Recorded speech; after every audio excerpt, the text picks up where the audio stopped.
This is the English service of Radio Algeria International. It's time for the news. Speaking at the UN Security Council session on counter-terrorism and border management in Africa, the permanent representative of Algeria to the UN, Ammar Benjama, underlined that Algeria plays an active role in international efforts to curb the use of technology in criminal activities. UN Secretary General Antonio Guterres has voiced his profound concerns about the escalation between the Israeli occupation and Hezbollah along the Blue Line, reiterating that a widening conflict in the Middle East must be avoided. As a number of innocent civilians were killed and several others injured in Israeli airstrikes targeting various areas on the Gaza Strip, UNRWA said that more than 60 or 76% of schools in Gaza need reconstruction. Those were the headlines, and now the news in detail from Radio Algeria International. Good afternoon. First, the permanent mission of Algeria to the United Nations in New York and the Executive Directorate of the Counterterrorism Committee, CTD, organized on Friday an event at the UN headquarters which saw the launch of a series of studies on counterterrorism and border management in Africa. Opening the session, Ambassador Ammar Benjama, permanent representative of Algeria to the UN and chairman of the Counterterrorism Committee of the Security Council, underlined the urgency of collective action in the face of the terrorist threat, which he described as the main danger for peace and security in Africa. Let's listen to him. Ransomware attacks on critical infrastructure and the theft of digital assets and data put public safety and political stability at risk.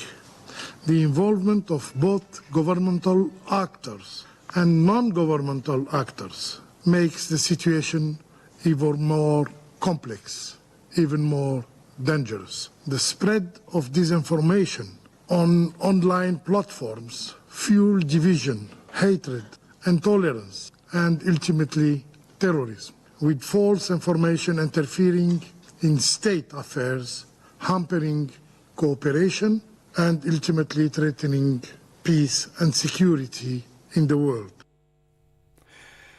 Mr. Benjama underlined that Algeria is playing an active role in international efforts to curb the use of technology in criminal activities. I would like to highlight that my country plays an active role in international efforts to fight the harmful use of technology for criminal activities. This is especially clear in Algeria. Leadership of the UN ad hoc committee to elaborate a comprehensive international convention on countering the use of information and communications technology for criminal purposes. We hope that this committee will achieve successful outcomes in the next session this summer. And the Algerian diplomat concluded by saying of information and communication technologies. Algeria strongly supports the UN role in dealing with issues related to the use of information and communication technologies that affect international peace and security. The open-ended working group on cybersecurity and the General Assembly are essential platforms for inclusive discussion on cyber threats. They ensure that all members can participate in shaping the global response to cybersecurity challenges, and we reiterate our commitment to supporting their valuable work. It is worth noting that Algeria, in its capacity as coordinator of the African Union for the fight against terrorism, reaffirmed its commitment to several continental projects, including the development of a new AU action plan and the operationalization of the African Counterterrorism Fund. The UN Secretary General Antonio Guterres has voiced his profound concerns about escalation between the Israeli occupation and Hezbollah along the Blue Line, reiterating that the risk for the conflict in the Middle East to widen is real and must be avoided. The UN top official said the people of the region and the people of the world cannot afford Lebanon to become another Gaza. I felt compelled today to voice my profound concerns about escalation between Israel and Hezbollah along the Blue Line. Escalation in continued exchanges of fire and escalation in bellicose rhetoric from both sides as if an all-out war was imminent. The risk for the conflict in the Middle East to widen is real and must be avoided. One rash move, one miscalculation could trigger a catastrophe that goes far beyond the border and frankly beyond imagination. Let's be clear, the people of the region and the people of the world cannot afford Lebanon to become another Gaza. On both sides of the Blue Line, many lives have already been lost. Tens of thousands of people have been displaced, and homes and livelihoods have been destroyed. Bushfires sparked by explosions are further devastating communities and the environment. Unexploded ordnance and remnants of war litter the landscape. And these pose additional threats to people in both Israel and Lebanon and to United Nations and humanitarian personnel.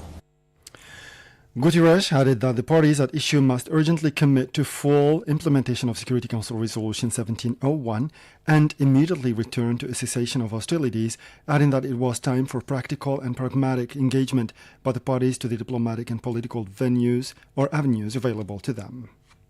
The parties must urgently recommit to the full implementation of Security Council Resolution 1701 and immediately return to a cessation of hostilities. Civilians must be protected. Children, journalists, and medical workers should never be targeted. And displaced communities must be able to return to their homes. The world must say loudly and clearly, immediate de-escalation is not only possible, it is essential.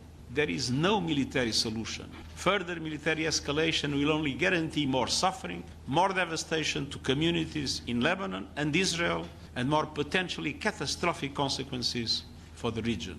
It's time for reason and rationality. It's time for practical and pragmatic engagement by the parties to the diplomatic and political avenues available to them. Asked about humanitarian aid delivery, Guterres said that inside Gaza, lawlessness is total, adding that it is extremely difficult to distribute aid inside the besieged enclave. The situation in Gaza became a situation of total lawlessness. Most of the trucks with humanitarian aid inside Gaza are now looted, because this is a war that is different from any other one. Usually in a war, there is one force that attacks, they occupy parts of the territory of the other force, and then they guarantee security and management of the areas they occupy. Here we have attacks, we have bombings, and then troops move to other places, Hamas returns to the original ones, and there is total chaos in Gaza. And there is no authority in most of the territory. And Israel does not even allow the so-called blue police to escort our convoys, because it's a local police linked to the local administration. And the UN Secretary General concluded by saying that there must be a mechanism to guarantee that there is a minimum of law and order that allows for the distribution to take place, and that's why ceasefire is so necessary to organize and implement a plan for that purpose. And a number of innocent civilians, predominantly women and children, were killed and several others injured this afternoon following a barrage of Israeli airstrikes targeting various areas of the Gaza Strip. The ongoing Israeli aggression on Gaza since October 7th of last year has so far resulted in 37,551 documented Palestinian casualties, with 85,911 injured, the majority of whom are children and women. Israeli occupation forces today detained 25 Palestinians, mostly in pre-dawn raids across the occupied West Bank, according to the Palestinian Prisoners Club and the Detainees and Ex-Detainees Commission. They said in a joint statement that the detentions took place in the occupied governorates of Nablus, Ramallah, Tulkarem, Hebron, and Jenin. The UNRWA has said that more than 76% of schools in the Gaza Strip require complete or major reconstruction. Asia Bakar has more details. The agency explained that its teams continue to reach children through fun and learning activities.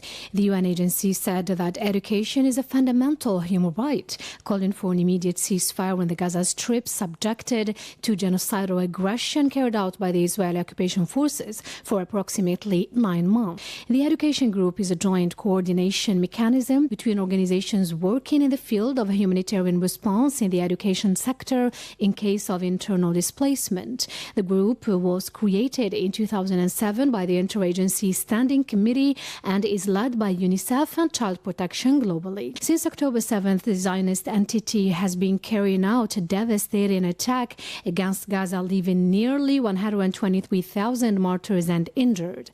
The Israeli occupation continues its aggression despite 2 resolutions of the UN Security Council to immediately halt its aggression and despite orders from the International Court of Justice to end the invasion of Rafah. Meanwhile, a UNRWA official said while there has been a unilaterally announced pause, there is no meaningful ceasefire. He said every day the Israeli aggression in Gaza continues and humanitarian operations become more difficult, stressing that lack of supplies and breakdown in law and order undermine aid delivery. And Cuba has announced its participation in South Africa's case against the Israeli occupation at the International Court of Justice, ICJ, for committing genocide against the Palestinians in Gaza. Asia Bakar reports again. The Cuban Ministry of Foreign Affairs has said in Friday's statement that Cuba will formally support South Africa's genocide complaint against the Israeli occupation of the ICJ because of its escalating offensive against civilians in Gaza. The Cuban ministry expressed its unwavering and sustained commitment to support and contributing as much as possible to legitimate international efforts to put an end to the genocide committed against the Palestinian people. The Foreign Ministry stated that genocide, apartheid, forced displacement and collective punishment cannot have a place in today's world, and the international community cannot tolerate them. Cuba joins Nicaragua, Colombia, Libya, Maldives, Egypt, Ireland, Belgium, Turkey, and Chile as countries that intend or have formally announced their participation in the case against the Israeli occupation. Earlier this month, Chilean President Gabriel Boric announced his country's support for a genocide case against the Israeli occupation, expressing his deep concern over the catastrophic humanitarian situation in Gaza, especially against women and children. He said Chile will become a party to and support the case that South Africa presented against the Israeli occupation before the International Court of Justice in The Hague. South Africa filed a genocide case against the Israeli occupation in December 2023 over its aggression on the Gaza Strip. According to South Africa's application, the Israeli actions in Gaza were genocidal in character because they are intended to bring about a destruction of substantial part of the Palestinian national, racial, and ethnic group. The complaint asked judges in the court to declare that the Israeli occupation was committing genocide in Gaza and order the occupation to stop its attacks on people. The ICJ then issued an initial ruling ordering the Israeli occupation to refrain from acts that would fall under the Genocide Convention. It issued another verdict in March, ordering the regime to ensure that basic food supplies could reach people in Gaza. On May 10th, South Africa asked the ICJ to order a halt to the aggression in Gaza, particularly in the southern refugee-packed city of Rafah. The request came after the Israeli occupation carried out ground incursions into Rafah in defiance of global warnings, forcing more than 800,000 people to flee. And the Peace and Security Council of the African Union has called for the holding of an extraordinary summit to address the escalating war in Sudan, which has been raging for more than a year now between the Sudanese army and the Rapid Support Forces. More details with our colleague Asia Bakar again. The decision was made during a meeting held at the level of heads of state and government on June 21st, chaired by Ugandan President, with the participation of Chairperson of the AU Commission, Musa Faki Mohammed, the Chair of AU High-Level Panel on Sudan, Mohammed Ibn Shambas, and the Secretary of the League of Arab States, Ahmed Abul Ghait. The meeting proposes the convening of an extraordinary summit of the AU to consider the situation in Sudan, and in this regard requests the AU Commission in consultation with the chairperson of the Union to advise on the date and venue of the aforementioned extraordinary summit. The PSC stressed that a ceasefire can only be achieved through direct negotiations between key actors in the war. To facilitate this, an ad hoc presidential committee has been established, comprising one head of state and government from each region of the continent and led by President Museveni. This committee will focus on facilitating face-to-face engagements between the leaders of the Sudanese armed forces and the rapid support forces. That's the end of the news bulletin. Time now for our weekly program, the International Event of the Week. Thank you. The International Event of the Week. The UN Security Council has adopted last week a resolution aiming to reach a comprehensive ceasefire deal in 3 phases to put an end to the Israeli aggression on Gaza. Joining us today, our California-based political analyst and university professor, Mr. Hamoud Salhi. Hi, Mr. Salhi. Mr. Salhi, how effective do you believe the recent UN's resolution will be in achieving a sustained ceasefire in Gaza, and what are the key factors that will determine its success or failure? I think it is obvious that for this resolution to be effective and a ceasefire be sustained, the United States must force Israel to accept it first and then implement it. At this juncture, what we see is that the United States appears to deflect, putting pressure on Israel. Instead, it is putting blame, or it has put blame on Hamas, claiming that Hamas took too much time to respond to the proposal, and that it added, this is Hamas, according to the United States, added a new condition to the proposal. These are all claims. The United States has yet to provide evidence. While at the same time, the United